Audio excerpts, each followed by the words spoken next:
வெடிகுண்டு வீசினவங்களோட நிலைமை என்ன இருக்கு அப்படிங்கிறத நம்ம பார்த்துட்டு தான் இருக்கோம் வரலாறு. அப்போ சீமான் வெடிகுண்டு வீசுவேன் அப்படிங்கிறான்னா அவனுக்கு என்ன ஆகும் அப்படிங்கிறத அவனே சொல்லிக்கிறான் போல. கொஞ்சம் மரியாதை பேசுங்க. யாருக்கு? சீமானுக்கா? ஆ. சீமானுக்கு மரியாதை கொடுக்கணுமா? இல்ல உரிமையில பேச வேண்டாம். இல்ல நான் முயற்சி பண்றேன். உங்களுக்கு கஷ்டமா இருந்துச்சுன்னா பீப் போட்டுக்கோங்க, இல்ல கட் பண்ணிக்கோங்க, இல்ல போடாம கூட இருங்க. என்னால என்ன கொடுக்க முடியுமோ அதான் கொடுக்க முடியும். முதல்ல என்ன வருதோ அதுதான் திருப்பி கொடுக்க முடியும்.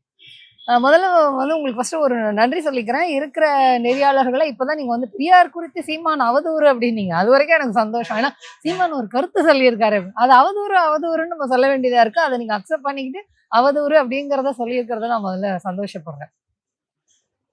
பெரியாரா பிரபாகரனா பேசுறேன். நான் பெரியாரை அம்பலப்படுத்த போறேன் அப்படின்லாம் சொல்லிட்டு அவனே அம்பலப்படுத்தி நிக்கிறான் அப்படிங்கறதுதான் ஒரு பெரிய ஜாலியா நடந்திருக்கு அப்படின்னு நான் சொல்ல முடியும். ஏன்னா பிரபாகரன் பேரை நான் என்ன கேட்கிறேன், சீமானை முதல்ல நீ பெரியாரை அம்பலப்படுத்துறதெல்லாம் அப்புறம் இருக்கட்டும். உன்னை பத்தி இப்போ வண்டி வண்டியா வந்திருக்கேன் நியூஸ். சீமான் எந்த அளவுக்கு ஒரு புழுகு மூட்டை, ஒரு ஃப்ராடு பைய, ஈழத்தமிழர்களை ஏமாற்றி சார் இல்ல சார் நான் முயற்சி பண்றேன். ஏன்னா நான் சொல்றேன் எதற்காக அவர் ஒரு அரசியல் கட்சி தலைவர் அந்த அடிப்படையில பேசுறேன். அரசியல் கருத்துக்களை முன்வைக்கலாம். சீமான் அரசியல் கட்சி தலைவர் அப்படிங்கறத நீங்க சொல்றீங்களே, அதனால அவருக்கு மரியாதை கொடுக்கணும்னு. அரசியல் கட்சி தலைவரே அல்ல. அரசியல் கட்சி தலைவராக இருந்திருந்தால், அந்த பண்பு இருந்திருந்தால் அவர் குறித்து இப்ப வருகின்ற செய்திகளுக்கெல்லாம் நேர்மையாக மரியாதையாக பதில் சொல்லியிருப்பான் இல்லையா?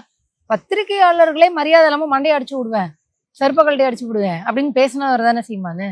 போட்டுக்கிறேன். உங்க மனசு ரொம்ப வேதனைப்படு, போட்டுக்கலாம். அப்போ நான் சீமான் இல்ல, யாரையுமே பேசும்போது அரசியல் ரீதியா பேசுறது நல்லது சார். இது பாருங்க, நான் ஒரு ரொம்ப சாமானிய ஆள். நான் ஒரு கட்சியிலயோ அப்படியே ஒரு போய் இதுலயோ எல்லாம் கிடையாது. அந்த பொறுப்புல இருக்கக்கூடிய சீமான் தான் மரியாதையா பேசணும். தெரியல உங்களுக்கு சார், மீடியால எப்படி பேசணும், பொது சமூகத்தில் எப்படி பேசணும், சமூகம் குறித்து பேச வேண்டியதெல்லாம் எப்படி பேசணும்னு எனக்கு தெரியும். அதுக்கு இருக்கக்கூடிய மரியாதையை சீமானுக்கு கொடுக்க முடியாது. சீமான் மரியாதை பெறுவதற்கு கூட தகுதியற்ற ஒரு நபர். புரிஞ்சுக்கோங்க. ஏன் சொல்றேன் அப்படின்னு சொன்னா, இவர் ஒரு கட்சியினுடைய தலைவர். அது அந்த பண்பு, அந்த மரியாதை கொடுங்கலாம் நீங்க கேக்குறீங்க இல்லையா? அந்த பண்பு முதல்ல சீமானுக்கு இருக்கிறதா? பிரபாகரன் பெயரால் எந்த அளவிற்கு பொய் பித்தல்லாட்டம் பண்ணி இருக்கிறாரு, பிரபாகரனின் பெயரால் எந்த அளவுக்கு புலம்பெயர்ந்த ஈழத்தமிழர்களிடம் ஏமாற்றி இவர் ஆதாயம் அடைஞ்சிருக்கிறாரு அப்படிங்கறது நம்மளுக்கு இப்ப நல்லாவே தெரியுது.